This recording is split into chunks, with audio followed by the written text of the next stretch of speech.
तो चलो फ्रेंड्स, जल्दी से स्टार्ट करते हैं आज का ये अमेजिंग वीडियो।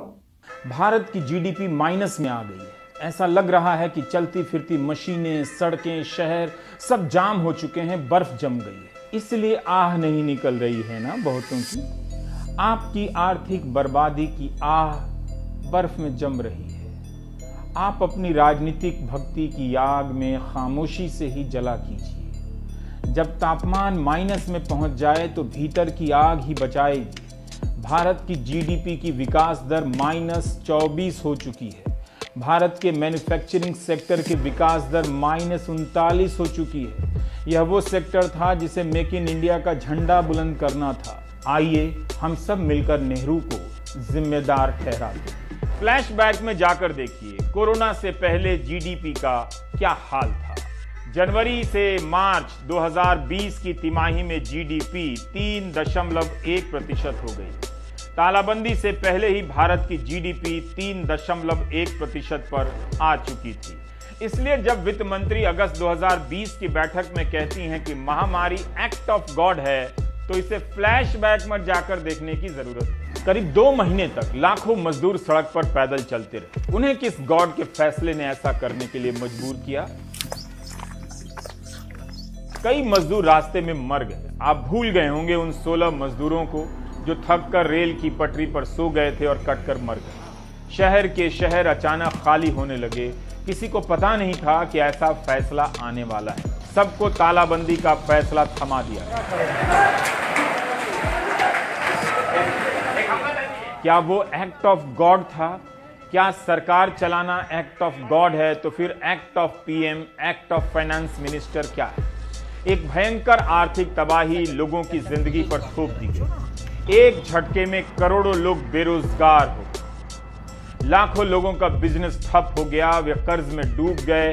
आए दिन इस आर्थिक तंगी के कारण आत्महत्या की खबरें आती हैं और किनारे से गुजर जाती हैं। सावधान रहिएगा, कहीं न्यूज चैनलों में इसी को लेकर बहस ना हो जाए कि अगर ये तबाही एक्ट ऑफ गॉड है तो फिर किस धर्म के गॉड का एक्ट हो सकता है। आइए 3 लोग बहस करें। क्योंकि जीडीपी माइनस में नहीं है, भारत के नागरिक भी माइनस में हैं। उनकी चेतना पर बर्फ जम गई है। तभी तो चैनलों के जरिए एंकर आपके खून में उबाल पैदा कर रहे हैं। आइए भारत के मुख्य आर्थिक सलाहकार केवी सुब्रमण्यन के बयानों में आए क्रमिक परिवर्तन पर दृष्टिपात करें, यानी हिंदी में देखें। 4 मई को केवी कहते हैं कि कोविड के असर के कारण जीडीपी प्लस में रहेगी, 1 या 2% प्लस। जब सीएनबीसी टीवी 18 की एंकर ने पूछा कि क्या अगली 2 तिमाही यानी 6 महीने में आपको उछाल दिखता है, तो कहते हैं पता नहीं। जब मुख्य आर्थिक सलाहकार को ही पता नहीं तो किससे पूछें? अभी तक वित्त मंत्री और वाणिज्य मंत्री ने 24 घंटे हो जाने के बाद भी जीडीपी पर कोई बयान नहीं दिया है। कम से कम चीन की किसी कंपनी को ही बैन कर देते, एंकरों में जोश आ जाता। ट्विटर पर चहकने वाले, फुदकने वाले मंत्रीगण लगता है आज बाग बदलकर कहीं चले गए हैं। इस गिरावट को लेकर कहीं कोई बयान नहीं, चहचहाहट नहीं। यहां भी कोलाहल नहीं। इस तस्वीर की तिथि पहले नोट कर लें जजमान।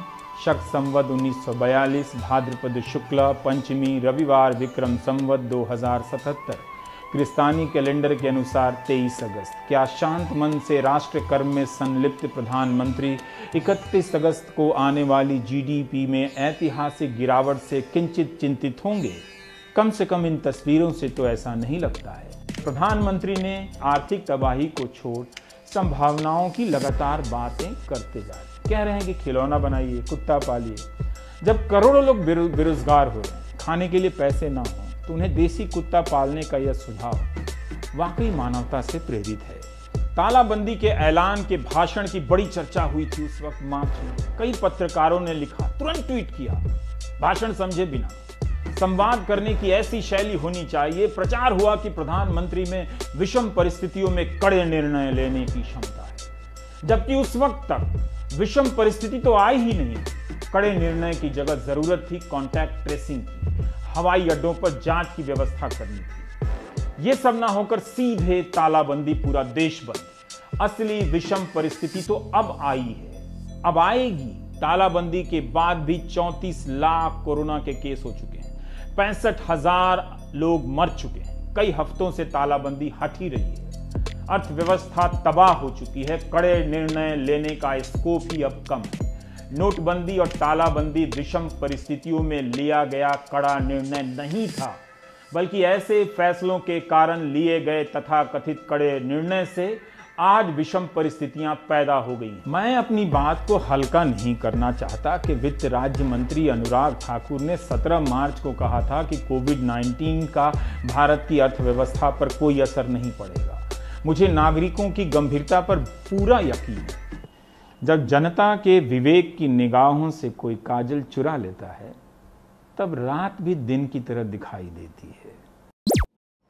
आप सभी अच्छे लोग थे, आपको न्यूज़ चैनल ने खराब कर दिया। आप अपनी चिंता कीजिए, बस इतना कीजिए कि खुद से और अपने माता पिता से एक सवाल पूछिएगा।